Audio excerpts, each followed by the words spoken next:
Ya, mari kita lanjutkan ke pembahasan mengenai gaya inti dan energi ikat inti ya. Nah, jadi inti atom itu kan tersusun dari proton-proton yang bermuatan positif ya, dan juga neutron gitu. Yang neutron-neutron yang tidak bermuatan. Nah, nukleon-nukleon yaitu proton dan neutron itu tetap bersatu walaupun ada gaya tolak ya. Kan proton itu bermuatan positif, ketika dia bertemu dengan proton lain yang sama-sama bermuatan positif, maka dia tolak menolak. Ini seharusnya antara inti itu tolak menolak. Nah, tapi mereka itu tetap bersatu karena adanya energi ikat ya, atau adanya gaya inti yang mengikat proton dan neutron itu di dalam uh, inti gitu ya. Nah, gaya inti ini itu adalah gaya yang berjangkauan pendek ya, atau rentangnya pendek. Dia itu hanya sekitar 2 femtometer ya. 2 femtometer itu artinya adalah 2 kali 10 pangkat min 15. Artinya gini, sebagai gambaran, jika ukuran atom itu adalah 10 pangkat min 10 ya. 10 pangkat min 10. Nah, ini berarti kan 10 pangkat min 15 gitu ordenya. Itu jauh lebih kecil daripada ukuran atom itu sendiri gitu. Nah, walaupun antar oh ya, dan energi ikat ini atau gaya ikat ini tidak bergantung pada jenis muatan. Jadi mau dia proton, mau dia neutron, dia tetap ada gaya ikat gitu di antara keduanya gitu ya. Nah, walaupun antar proton-proton dan neutron ini ada gaya tarik gravitasi ya, kan mereka bermassa. Artinya ketika dia bermassa, dia memiliki gaya gravitasi ya. Nah, tapi gaya ini cukup kecil gitu dibandingkan gaya tolak elektrostatis ya. Di perkuliahan fisika dasar 2 mungkin sudah pernah kita bahas bahwa gaya elektrostatis itu ordenya jauh lebih besar daripada gaya gravitasi untuk benda seperti neutron dan proton gitu ya.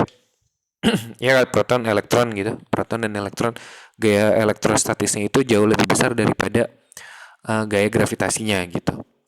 Nah, artinya apa? Artinya jika ada gaya lain yang mengikat ya antara nukleon-nukleon di dalam inti atom ini, maka pasti itu bukan gaya gravitasi gitu ya. Karena gaya gravitasi sangat kecil karena massa proton dan massa neutron kecil ya. Kan gaya gravitasi itu konstanta gravitasi sendiri kan 6,7 kali 10 pangkat min 11, artinya 0,00000 gitu ya. Artinya apa? Artinya si bilangannya itu atau ordenya itu sangat kecil dibandingkan dengan gaya gaya elektrostatis. Nah, berarti ada gaya lain nih selain gaya gravitasi.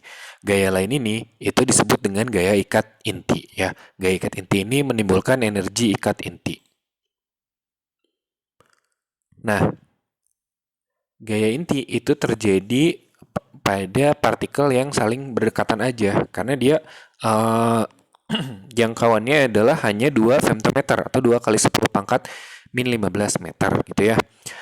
Nah, gaya inti ini adalah gaya tarik-menarik antar nukleon. Gaya inti ini berperan mengikat nukleon-nukleon tetap bersatu di dalam inti atom. Nah, gaya inti ini termasuk gaya yang terkuat gitu ya kalau dibandingkan dengan gaya gravitasi ataupun gaya elektrostatik ya. Tapi jangkauannya terbatas dan dia itu tidak memenuhi hukum kuadrat kebalikan. Berbeda dengan gaya gravitasi dan gaya elektrostatis. Kalau gaya gravitasi dan gaya elektrostatis, dia memenuhi hukum kuadrat kebalikan. Artinya, semakin jauh kan semakin kecil ya. Kalau di gaya inti, itu pokoknya pada jarak 2 femtometer dia ada, setelah itu nggak ada gitu. Bedanya itu ya. Jadi, kalau pada gaya inti itu dia hanya yang berdekatan aja. Kalau lebih dari 2 femtometer jaraknya atau 2 kali 10 pangkat min 15, maka nggak ada tuh gaya intinya. Tapi kalau gaya elektrostatis ataupun gaya gravitasi itu walaupun jauh dia masih ada, walaupun makin jauh dia makin kecil gitu ya. Itu adalah perbedaan antara gaya inti dengan gaya elektrostatis. Kalau gaya inti hanya berdekatan aja, Kalau gaya elektrostatis, yang dekat maupun yang jauh tetap ada gayanya, walaupun semakin jauh dia bakal semakin kecil. Gaya inti ini juga tidak bergantung pada jenis nukleon, mau dia proton, mau dia neutron, sama aja terdapat gaya inti, gitu ya. Nah, massa sebuah inti atom dari hasil pengukuran ya, itu ternyata selalu lebih kecil dari massa nukleon-nukleon pembentuknya, gitu. Jadi massa nukleon-nukleon ketika dia bergabung di dalam sebuah inti atom, ternyata dia malah jadi lebih kecil gitu.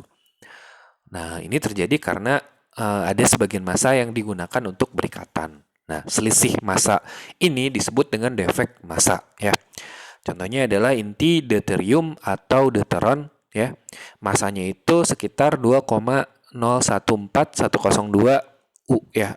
Atau itu bahasa Indonesianya SMA, satuan massa atom.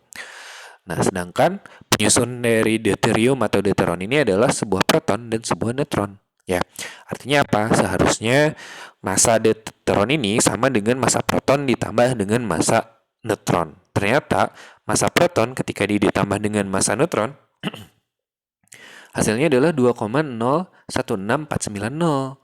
Nah, artinya ini lebih besar nih. Ketika dia dijumlah antara massa proton dan massa neutron itu harusnya segini. Tapi ternyata setelah dia bergabung menjadi deuteron itu hanya segini, hanya 2,014102. Artinya apa? Artinya terdapat selisih massa sebesar 0,002388 U. Nah, ini disebut dengan defek massa ya. Nah, defek massa ini dihitung dengan tinggal selisihnya aja. Selisih massa dari nukleonnya ya, Z itu berarti kan jumlah proton dikalikan dengan massa proton. Sedangkan A min Z itu adalah selisih antara nomor massa dengan jumlah proton tadi ya.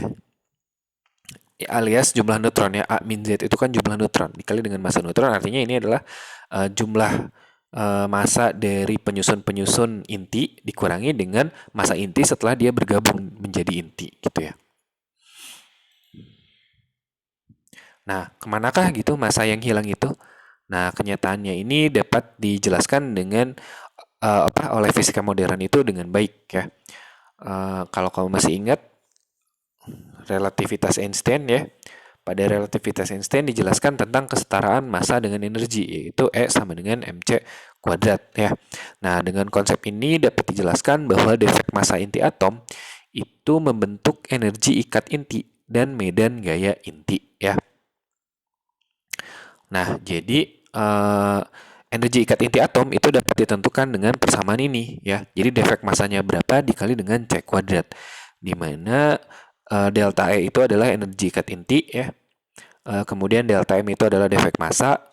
C itu maksudnya kecepatan cahaya, tapi ketika dia C kuadrat itu setara dengan energi 931 mega elektron volt.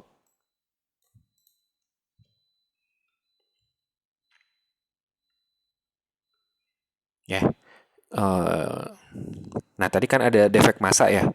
Defek massanya tadi deuterium itu atau deuteron itu 0,002388 U. Nah, itu selisihnya ya, selisih antara massa nukleon dengan inti atom ketika dia bergabung menjadi deuteron. Nah, selisih massa 0,002388 U ini setara dengan energi sebesar 2,22 mega elektron volt. Caranya gimana? Tinggal dikali aja dengan tadi C kuadrat. C kuadrat kan 931 mega elektron volt per U gitu ya. Jadi ketika dia dikali, berarti 0,002388 U ini setara dengan energi sebesar 2,22 mega elektron volt.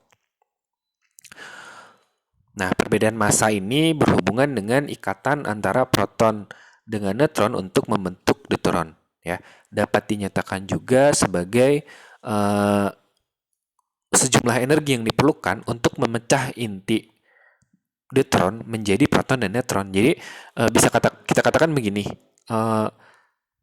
ketika proton dan neutron bergabung menjadi deuteron, ya, selisih masanya sebagian hilang dan menjadi energi, gitu ya, menjadi energi ikat yang mengikat keduanya. Atau bisa kita katakan sebaliknya. Jadi kalau kita ingin memecah sebuah deuteron, ya, maka kita membutuhkan sejumlah energi yang besarnya 2,22 mega elektron volt ini untuk memecah sebuah deuteron menjadi proton dan neutron, gitu ya. Jadi ketika deuteron terbentuk dari proton dan neutron bebas, maka energi sebesar 2,2 mega elektron volt dilepaskan. Tapi ketika kita ingin memecah deuteron menjadi proton dan neutron, maka dibutuhkan energi sebesar 2,22 mega elektron volt. Nah, persamaan lain yang sering digunakan yaitu adalah energi ikat inti per nukleon ya. Itu dihitung dengan membagi aja delta E dengan jumlah nukleon ya, atau A, jumlah proton dan neutron. Nah, ketika dia dibuat di dalam grafik, membentuk grafik seperti ini, pada awalnya ya, ketika nomor masanya semakin besar, atau kita zoom dulu, ketika nomor masanya semakin besar, ya, artinya ketika jumlah proton dan neutronnya itu semakin banyak, itu delta E per A-nya itu semakin naik ya, sehingga pada suatu titik tertentu, dia mulai mendatar grafiknya ya. Mulai mendatar artinya apa? Artinya ketika si masanya terus bertambah, energi ikat per nukleonnya itu nggak terus bertambah lagi. Dia udah di situ aja gitu. Karena tadi si energi ikat inti itu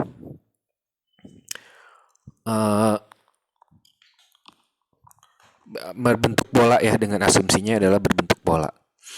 Nah, pada nomor massa tertentu ya, yaitu pada sekitaran 50 hingga sekitaran 83-an ya, itu adalah region of greatest stability. Artinya dia itu adalah inti-inti yang stabil. Jadi inti-inti yang nomor masanya sekitaran dari 50 sampai 83-an itu merupakan inti yang stabil.